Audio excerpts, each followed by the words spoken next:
presentation from James Taylor, who's a leading teacher at University High School. James is talking about digitally recorded teaching, a model for effective peer observation. Please make James welcome.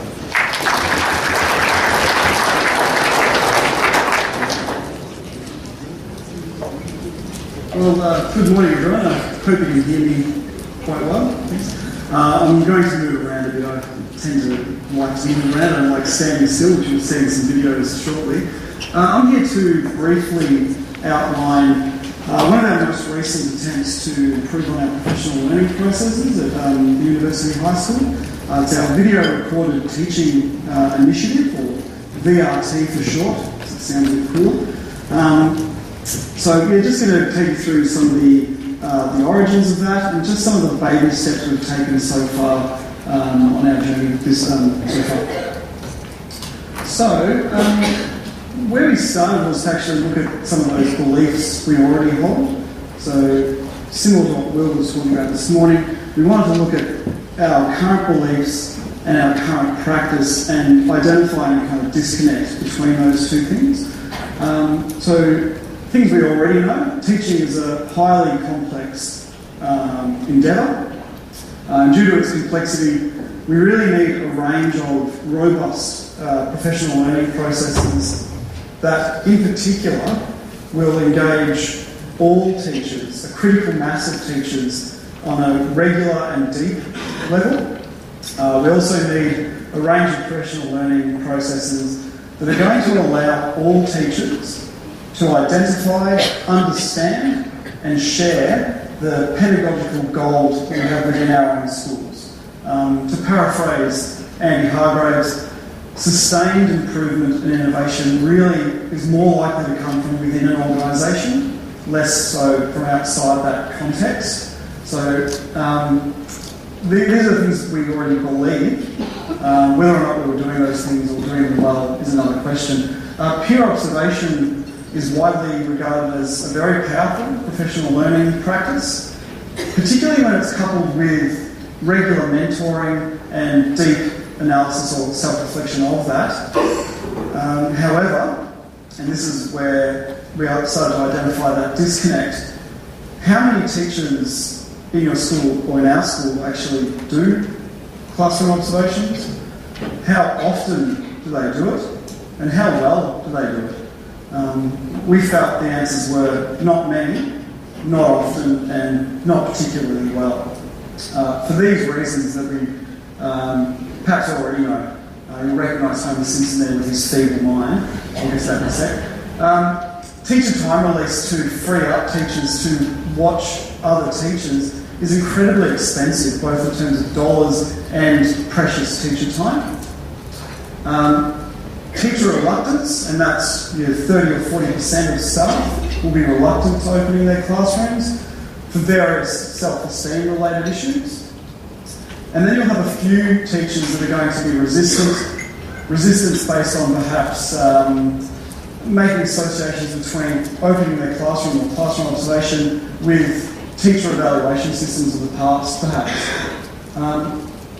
One thing we don't talk about as much, and some of this has come out of my reading of Daniel Kahneman's book, Thinking Fast and Slow, but we're relying on an inherently flawed human brain to focus, to recall accurately some very complex, multifaceted observations that are going on in a classroom. Some of those inherent flaws with human attention and memory formation or recall, cognitive depletion, where expecting a classroom teacher who would be tired, perhaps a little bit stressed from the day's work, to effectively watch and recall what's going on in that classroom. We have a thing called the focusing illusion, where when we focus on one, maybe two specific things, which is what classroom observation models are often based on, we tend to miss everything else. And just another one there, the peak end rule, this idea that we remember things as a narrative, as a story. That's how our brains work, that's how memory works.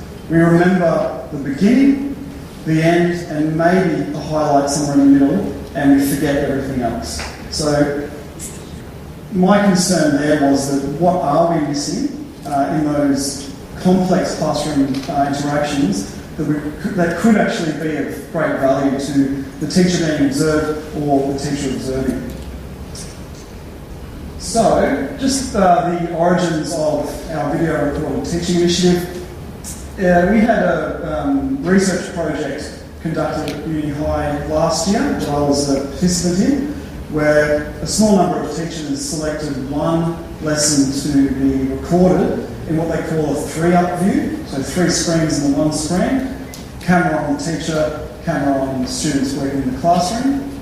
Part of the process was that you would identify one particular instructional practice you wanted to work on, to improve on, and then have that 3-up video recorded, have about a week to analyse that observational data and reflect on how you thought that went, and then have a follow-up meeting with one of the researchers or a mentor to discuss areas of strength and things to improve on.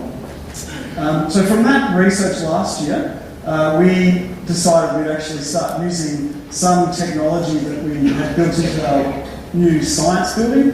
One of our classrooms has 2 unobtrusive cameras built in, with some ceiling-mounted microphones that capture a 2-up video. So, front of the class, within the classroom.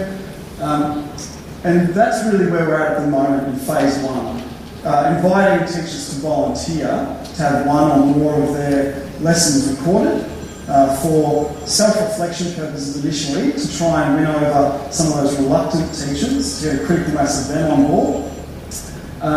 And it can be a key part of their performance and development process. So observational data used for diagnostic purposes to identify an area they want to improve on with their practice, or as data to measure the effectiveness of particular intervention strategies that are used. So at this stage, it's teachers volunteering to have one video or a couple of lessons recorded for self-reflection purposes, with encouragement to share that with a partner or a member of their professional learning team. But at this stage in phase 1, we really just want to invite as many teachers to volunteer as possible.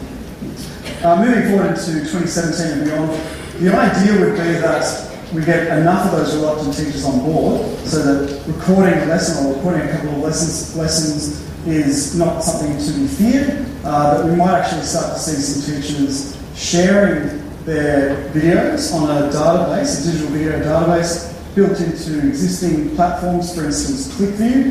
You can upload your own videos to that platform, so that we can actually start sharing best practice across the school.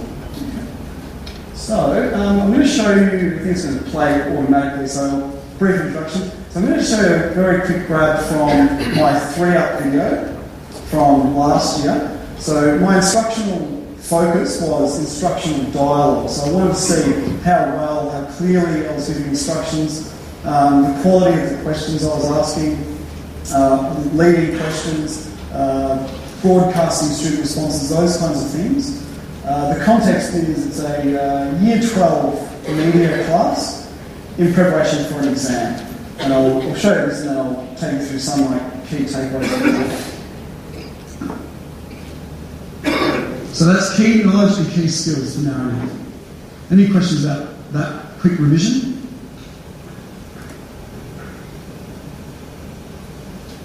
Alright. Okay. Production and story elements.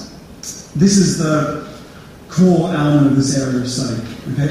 If you don't know all of these, if you don't know how to name them correctly, define them correctly, identify them in films and talk about them, all right, you're leaving yourself open to some very challenging situations in the exam, okay, where you will get stuck. So if there's any doubt at all, or any uncertainty at all about any of the production story elements, this is what you need to get stuck into in your revision this week, all right? Like today, okay? So, let's go around. People haven't said anything yet. Nate, can you tell me some of the production elements? Fill in a couple of blanks for us. Camera. What constitutes camera? What types of camera techniques do we have? Yeah, what are they? Yep, so close-ups, and we call that category of camera technique what? This is again that finer analytical language.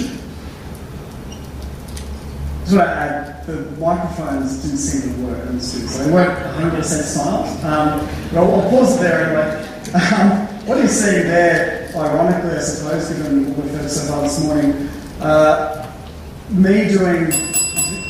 Already, wow. Me doing the wrong things right, to borrow Will's phrase there. And for Andrew, I think I left the bike at home. Okay? So from that, anyway, what I found was I was doing the wrong things right, but too much of it. There was a lot of teacher talk. When I called on students to share in a classroom discussion, I had to call on them to do that. They were rather tentative to share, and their responses were rather shallow. So from that, the key lesson was, even though it's a Year 12 class, even though there's pressure on me to get them ready for an exam and there's time constraints and lots of curriculum to cover, we still need to build into it time for students to share their understanding of things with a pair or in smaller groups to learn off each other, so more collaborative learning in the classroom. And this is just a really quick grab from the 2-up video from this year.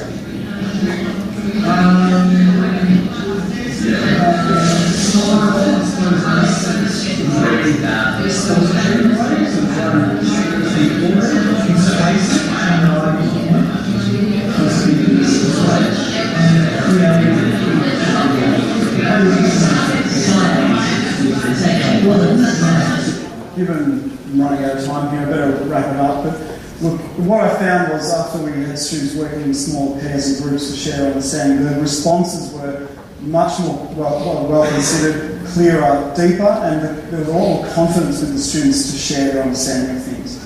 As simple as that learning was for me, it was actually quite profound. It was a reminder to me that even in a Year 12 class, I need to do these things.